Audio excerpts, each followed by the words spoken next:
सध्याच्या अतिउष्ण आणि कोरड्या वातावरणापासून जर आपल्या हळद पिकाचं आपल्याला चांगल्या पद्धतीने जर संरक्षण करायचं असेल, पोषण करायचं असेल तर हा व्हिडिओ आपल्यासाठी आहे. नमस्कार शेतकरी बंधूंनो, मी प्रवीण पवार, सुखकर्ता कृषी विकास केंद्र कोळगाव, तालुका हातगाव, जिल्हा नांदेड. शेतकरी बंधूंनो, आपण एका हळद प्लॉटवर जे आलेलो आहेत, पहिले आपण शेतकरी बंधूचा परिचय घेऊया. नमस्कार साहेब. नमस्कार. आपलं नाव सांगा सर. ऋषिकेश संजय इंगोली, राहणार मालेगाव, तालुका अर्धापूर, जिल्हा नांदेड. मोबाईल नंबर सांगा सर आपला. 87 66 51 0 49 6. शेतकरी बंधूंनो, सध्या आपण मालेगावच्या शिवारामध्ये हळद व्हिजिट करत आहोत. आपलं जे हे पूर्ण नियोजन केलंय लागवडीचं वगैरे कुठून घेतलंय तुम्ही सर्व? कृषी सेवा केंद्र, सुखकर्ता कृषी सेवा केंद्र कामठा इथून घेतलेले. कामठा. शेतकरी बंधूंनो, आमची जे 3 नंबरची शाखा आहेत बालाजीमध्ये सरांची, यांच्या अंतर्गत या पूर्ण प्लॉटची ट्रीटमेंट आहे. शेतकरी बंधूंनो, इथं व्हिडिओ करण्याचं एकच कारण म्हणजे शेतकरी बंधूंनो जे हळदीची लागवड आणि बाकीचं जे नियोजन केलं अतिशय स्तुतीप्रिय उपक्रम इथं शेतकरी बांधवांना घेतलाय. बरं, आम्ही जेवढं शेतकरी बांधवाला विनंती करू जे सांगत असतो ते शेतकरी बंधूंनी ऐकत नाहीत. खूप मोठ्या हळद नियोजनामध्ये शेतकरी चुका करतात आणि शेवटी हा शेतकरी बांधवाचा फक्त खर्च होतो आणि नफा कमी उरतो. याच्या मागेलं कारण म्हणजे चुकीच्या पद्धतीने केलेलं नियोजन. आता शेतकरी बंधूंनो, तुम्हाला मी इथं जे सांगतो शेतकरी बंधूंना काय चांगलं केलं जे आम्ही सांगत असं हे बघा शेतकरी बंधूंनो, याच्यावर कुठल्या प्रकारचं तुम्हाला खताचं जे नियोजन आहे शेतकरी बांधवानं उघड्या पद्धतीने केलं नाही. याला जो आपण बेसल डोस दिलाय ना, तो शेतकरी बंधूंना पहिल्या सुरुवात माती आड करून दिलाय. आता याच्यानंतरचं जे खताचं व्यवस्थापन होईल शेतकरी बंधूंचं, ते या सरीमध्ये वखराच्या सहाय्याने आपण 2 सरते बांधून जसं आपण व्हिडिओ करून सांगितला तसं देईल. आता प्रत्येक बंधूच्या हळदीचे जे मुळे आहेत शेतकरी बंधूंनो, ते या बेडवरून या नालीपर्यंत पोहोचलेले आहेत. म्हणजे आपल्याला जर बेडची मुळी जर नेमकी जर बघायची असेल तर आपल्या हळदीचं असं पान करायचं आणि शेतकरी बंधूंनो हे अशा पद्धतीने इकडे वाकवायचं. समजून घ्या, इथपर्यंत जर पान आलं तर आपल्या हळदीची मुळी आपल्या पानाच्या टोकापर्यंत आलेली आहे. म्हणजे आता मिड सेंटर पर्यंत मुळे आलेले आहेत. तुम्ही प्रत्येक जण बघू शकता. आता दुसरी जी गोष्ट शेतकरी बंधूंनी केली, हे बघा शेतकरी बंधूंनो, बेडची जे आपण रुंदी सांगितली होती 3 ते 3.5 फूट, बरोबर व्यवस्थित शेतकरी बंधवांनी 3 ते 3.5 फुटाची बेडची रुंदी घेतली आहे. 2 झाडातलं जे आपण अंतर 1 ते 1.25 फूट सांगतो ते सुद्धा अंतर त्यांनी व्यवस्थित मेंटेन केले. आता बेडच्या या झाडाच्या इकडलं अंतर बघा शेतकरी बंधूंनो, बरोबर 6 ते 8 इंच इथून या शेतकरी बंधूंनी इकडे घेतलंय. इकडलं जे इकडून तुम्ही बघा शेतकरी बंधूंनो, बेडचं अंतर बरोबर झाडाच्या इकडलं जे आहे ते 6 ते 8 इंच घेतलंय.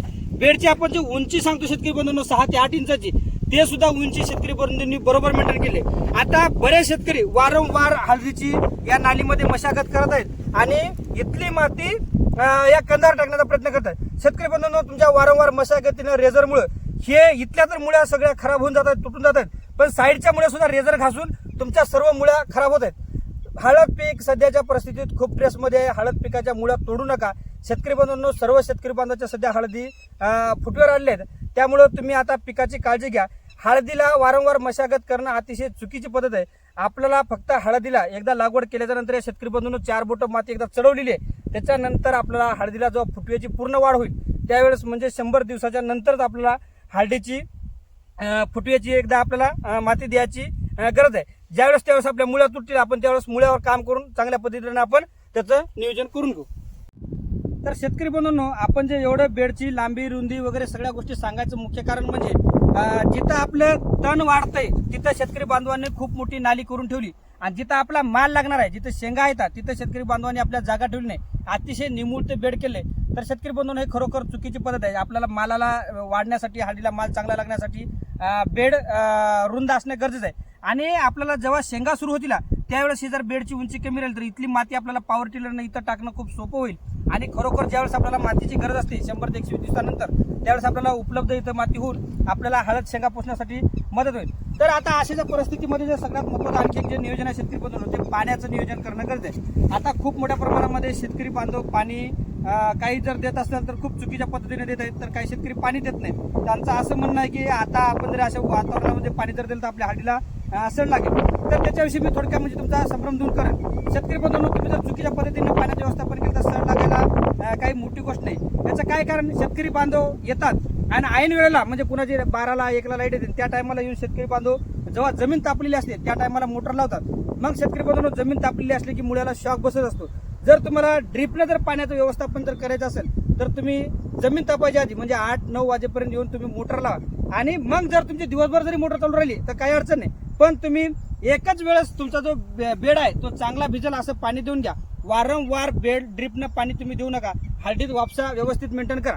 आणि त्याच्यासोबतच शेतकरी बंधूंनो, ड्रीपवर नुसतं डिपेंडेंट तुम्ही न राहता तुम्ही पाट पाणी सुद्धा या नालीनं देणं गरज आहे. कारण आपल्या सर्व मुळ्या इकडे आल्या तर या सुद्धा मुळ्याला खूप मोठा शॉक बसतो. इथून सुद्धा अन्नद्रव्य उचलण्याचं खूप मोठ्या प्रमाणात काम चालते. तर तुम्हाला ज्या पण शेतकरी बांधवाला शक्य असेल त्यांनी पाट पाणी देण्याचा अवश्य प्रयत्न करा. म्हणजे तुम्हाला याच्यापासून मुळ्या आपल्या जे खराब होतील वयाचे जे प्रमाण आहे किंवा सडीचं प्रमाण आपल्याला इथंच हळदीला शॉक बसण्याचं या पाण्यापासून आपल्याला थांबवता येईल. आता याचा उपाय म्हणून शेतकरी डायरेक्ट स्प्रिंकलर कोणी लावण्याचा प्रयत्न करतील. अशा वातावरणामध्ये तुम्ही जर स्प्रिंकलर लावले तर हळद पिकावर मोठ्या प्रमाणामध्ये करपा येईल. त्यामुळे कुणीही स्प्रिंकलरनं पाणी देण्याचा प्रयत्न करू नका. आम्ही जे पण गोष्टी सांगतो शेतकरी बंधूंनो, आमचा प्रॅक्टिकली अभ्यास जे केलेला आहे त्याच्या अनुभवातून हे गोष्टी आम्ही तुमच्यासोबत शेअर करत असतो. जरी व्हिडिओ हा लांब होत असेल तर तुमच्या हा फायद्यासाठी गोष्टी आहेत. तर सर्व बांधवांना आम्ही शेतकरी बांधवाला विनंती करतो की पाण्याचं तुम्ही तंतोतंत व्यवस्थित नियोजन करा. आता ज्या पण शेतकऱ्याच्या हळदी भरपूर पूर्ण प्रमाणामध्ये टेस्टमध्ये गेल्यात, आता पाऊस पडला की त्या हळदीच्या प्रत्येक काही ना काही प्रमाणामध्ये तुमच्या मुळ्या खराब होतील, पिवळ्या पडतील, मुळ्या काळ्या पडतील. तर त्याला पाऊस पडल्याच्या नंतर लगेचच तुम्ही त्या मुळावर सुद्धा उपाययोजना करून ठेवा. म्हणजे त्या गोष्टीवर तुम्ही लक्ष ठेवून राहा. आता सध्याच्या परिस्थितीमध्ये जे वातावरणातली उष्णता आहे, वातावरणातला जो कोरडेपणा आहे, यापासून पिकाला हळद पिकाला ट्रेसमध्ये जाऊ नये म्हणून एक फवारणी जर तुम्ही केली तर अतिउत्तम राहील. त्यामध्ये शेतकरी बंधूंनो, कॉन्कर कंपनीचं CSP नावाचं जे प्रोडक्ट आहे हे तुम्ही 50 ग्राम प्रतिपंप घ्या. सोबत नेक्सा कंपनीचं नेक्स्टार नावाचं जे प्रोडक्ट आहे ते तुम्ही प्रतिपंप 10 ते 15 ग्राम घेण्याचा प्रयत्न करा.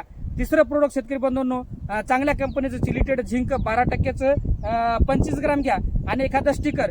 असं तुम्ही सकाळच्या किंवा संध्याकाळच्या वेळेला संपूर्ण पानं भिजतील अशा पद्धतीने जर केलं तर आता जे पर्णरंध्याची उघडझाप आणि पानातलं जे बाष्पीभवन होते याच्यापासून पिकाचं संरक्षण होईल आणि आपलं हळद पीक एवढं प्रतिकूल वातावरण सुद्धा चांगल्या व्यवस्थित पद्धतीने राहील. सर्व शेतकरी बांधवाला आम्ही विनंती करतो की तुम्ही हळद पिकामध्ये चुकीच्या पद्धतीने खर्च करून, चुकीच्या पद्धतीने नियोजन करून तुम्ही उत्पन्नाची घट आणि खर्चाची वाढ आणि शाश्वत उत्पादनापासून मुकण्याची जे क्रिया आहे याच्यासाठी तुम्ही लक्षात घ्या. खते होईल तेवढं तुम्हाला सांगतो शेतकरी बांधवाला विनंती आहे. ज्या पण हळदीला आता गट्टू आलेत, प्रत्येकाला फुटवी आलेली, इथं तुम्ही खतं देऊ नका, उघडे खतं देऊ नका. खतं सर्वजण इथं द्या. पाण्याचं व्यवस्थापन उन्हाच्या वेळेला करू नका. पाट पाण्यावर तुम्ही भर द्या. या गोष्टीवर तुम्ही लक्ष द्या, फवारणी करा आणि आपल्या हळद पिकाचं व्यवस्थित संरक्षण करून घ्या. धन्यवाद.